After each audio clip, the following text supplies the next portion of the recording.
Hey everyone, Chris here from Property Abundance, and in this video we are going to be looking at part 2 of our budget analysis. Now, if you didn't already know, yesterday the budget was released with our autumn statement showing all the different things the government are going to be doing in the economy over the next period. So yesterday we dived into what was actually announced, into the facts of it. Today we're going to look at the impacts, and I've broadly summarized these into what I'm going to call direct impacts. Things that have a direct impact on the property business and your property investing, and the indirect impacts, things that they're doing that will have an impact, but kind of as a consequence, not as an objective. Now, if you haven't already done so, please make sure you hit that subscribe button. Make sure you stay up to date with the latest property content right out of my own business, Trade Stays, where I bring you top tip videos, latest videos on what's happening in the industry and all the things you need to stay up to date with to make sure that you are successful with your property investing. Now, if you haven't already done so as well, please go ahead and click that like button. Helps us massively with the channel. And without further ado, let's dive into our property specific things. Now, the first one is a new PD right. Now, if you don't know what PD rights means, permitted development rights are things that you can do to a building without needing planning permission. Now, why that's relevant is because obviously planning permission, if you've got to get permission, takes a lot of extra time into a development project and costs more money. And there's also no guarantee that you'll actually get permission at the end of it. So as developers, we have to take these risks into account up front, and it costs us more time, more money, and more uncertainty in every project, increasing the overall cost. Now, by bringing in this new permitted development right, they have said that we can convert a house into 2 flats without planning permission. So you could buy a 2-story house, create an upstairs flat and a downstairs flat, do what's called a title split to create 2 separate dwellings, and then you've got 2 properties instead of 1. Still one building. You're not allowed to change the exterior of the building for this PD right to exist, but you can create the internals to create 2 separate flats. So now that's interesting, isn't it? Now, I've seen this one hyped quite a lot, and personally, I think it's less exciting than a lot of people seem to from other YouTube videos and blogs that I've been reading on this over the last 24 hours. A lot of people are very excited about this. I think there's a limited amount of excitement from my side. It is still interesting, but let me show you why I'm less excited. Okay, now, when you're doing a title split, when you're creating multiple dwellings out of one, what you're really doing is transferring value. So you're taking square meters, you buy the square meters of the property, right? And you're converting lower value square meters into higher value square meters. Now, the bigger differential you can create, the lower the value per square meter that you can buy it at, and the more value you can add to create the sales price per square meter, the bigger your profit. Now, where that gets really exciting is where you've got particularly big properties. You know, you get these properties here. Let me just draw a little illustration of this. You see this all over the place, particularly in London, where you get these beautiful Georgian buildings and you've got like 4 floors. Here we go. I know what you're thinking. If property doesn't work out for me, I've probably got a future in art. I know. But now, once upon a time, that house was one. Okay, that was one property. It was one person's house. But now it's not, is it? Now when you go, you've got the top floor flat, the 3rd floor flat, the 2nd floor flat, 1st floor flat, ground floor flat, and they probably even put a basement in it by this point to create a basement flat. Why would they do that? Well, the trouble is, and again, the concept here is all about moving low value square meters to high value square meters. In London, if that was one building, how many people could afford to buy that? You know, very few, right? We're talking about the super wealthy. Because you've got a restricted market and very few buyers in the market, this reduces your cost per square meter. Okay, now, when it's unaffordable, you've got less buyers. Less buyers means less demand. Less demand means lower price per square meter. Don't get me wrong, the building's still freaking expensive. Okay, it's still out of reach for most people. But because of that, it reduces the value per square meter. But if you do have the funds to be able to buy this, and whether you use your own money or you borrow money from investors or institutional finance sources, by buying something like that and converting it into much more accessible forms of accommodation, i.e. 1-bedroom flats where many times more people can afford to buy it, you're significantly increasing the amount of demand that is available to buy each of these units. Now, more demand leads to higher price. And higher price per square meter. So that's where it gets really exciting, is where you've got these particularly big, particularly unaffordable properties where you can get a really good price per square meter and then convert them into much more affordable units. And that would be a really exciting permit development right. That, unfortunately, is not what's been announced. What's been announced is that you can take a house where it's still within range of a lot of people, so you don't get a big discount per square meter, still a bit compared to flats, but not this big differential that you get with these bigger properties. So that's why I've got a limited excitement about this one. It is still an opportunity for sure, but I'm not as excited as some of the other people out there who are saying it's the best thing since sliced bread. So that's the first one. Anyway, new permitted development rights. Second one is that we're connected to that. The government want to speed up the planning process. They want to get more houses built. Every government says it, right? Every government says it. But this one apparently wants to do it. And so they're looking at how they can fast track planning applications, particularly for big developments, by bringing in what's called a fast track service for planning consent. Now that means that they're looking at actually taking some lessons and some learning from the private sector, where it's all about efficiency and profit and getting things done quickly, and applying it to the public sector. So what they've said is that they will bring in this fast track service, and that means that if somebody applies under the fast track, they will get their planning consent on time, or they get their money back, and the local government will have done the work for free. Now that's a big incentive to local government to get their shit together and actually get on with it, because planning departments are notoriously slow at getting approvals through. They're already also looking at deregulating that as well to make it easier to get plannings through, less things that can be objected upon, etc. So that's really interesting. I think that will probably benefit the biggest house builders most, but could still be interesting for smaller scale developers as well. Now, what else? We've got 5% deposits. Okay, 5% deposits being extended. Now that again helps just kind of boost up the house buying. The fact that you only have to save up 5% of the value of the property. Obviously, you still have to pass your affordability checks on the mortgage, but it does mean that people can get on the ladder a bit easier. They don't have to save up quite such massive amounts to be able to buy a property, because you can, as long as, subject to affordability, buy your house with just a 5% deposit. Well, what's the impact of that? The impact is you'll get more first-time buyers entering the market. Now, this already exists, by the way, so this is an extension. But this is only good for the market as well, for house prices. Now, what's more good for house prices is the fact that inflation is coming down. Okay, yesterday they were very proud and very, very, happy to tell everyone about how great they've done on inflation and how it's dropped down to, 4.6%, I think they said. But the OBS did come out. Now, OBS are a bit more independent, so you can take some of the political spin off these things.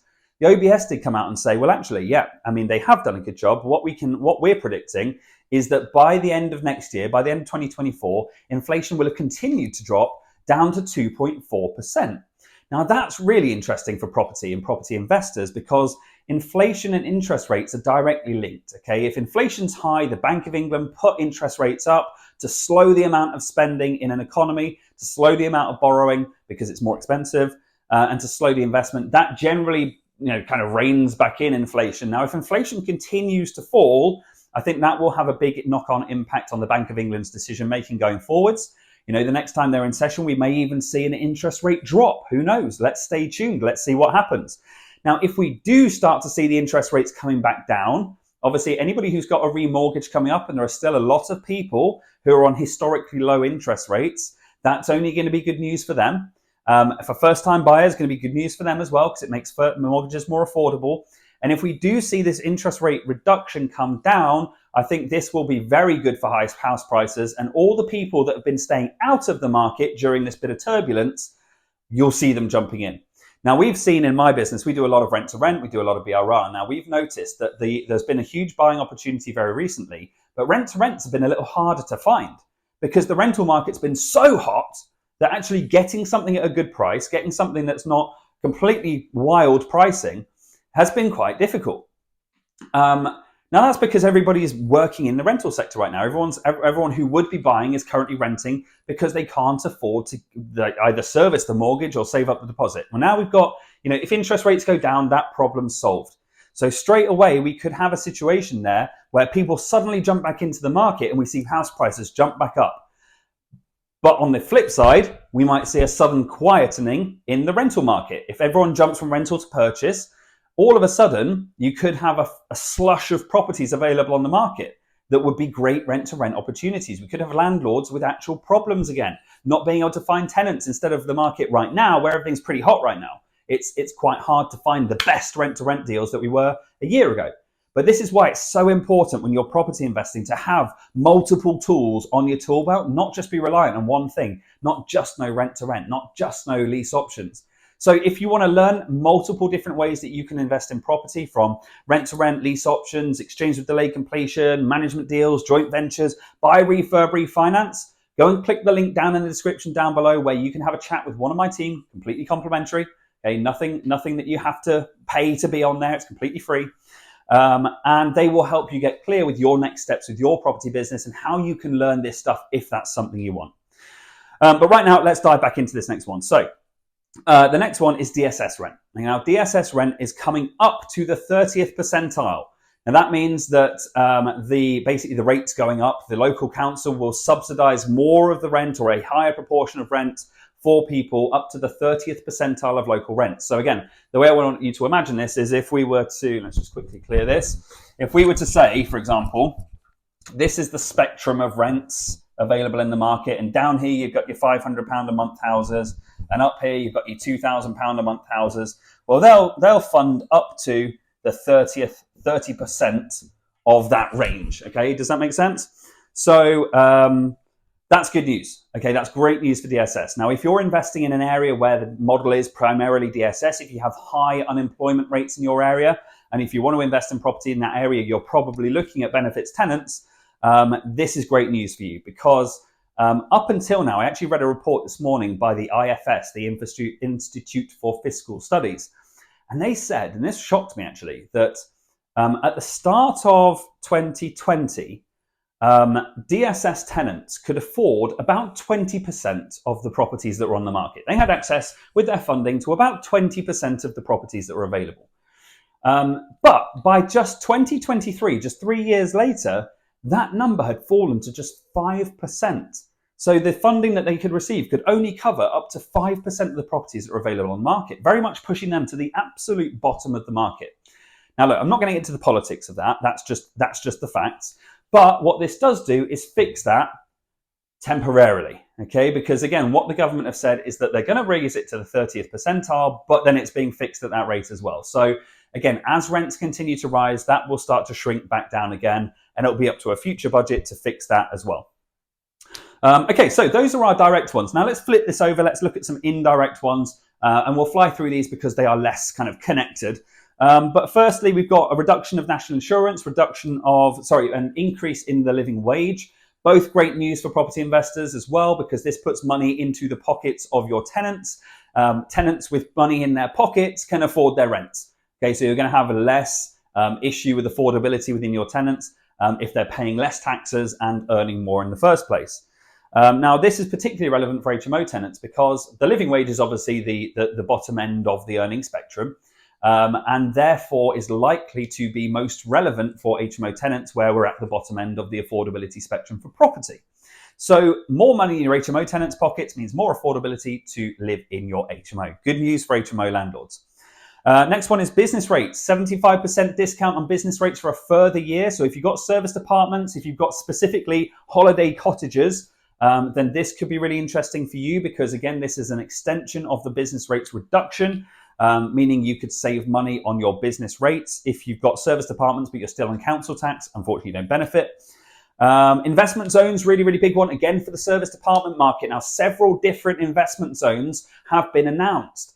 This is great news. Why? Because whenever you get an area of investment, in fact, this is not just good news for serviced apartments, this is good news for property investors as a whole.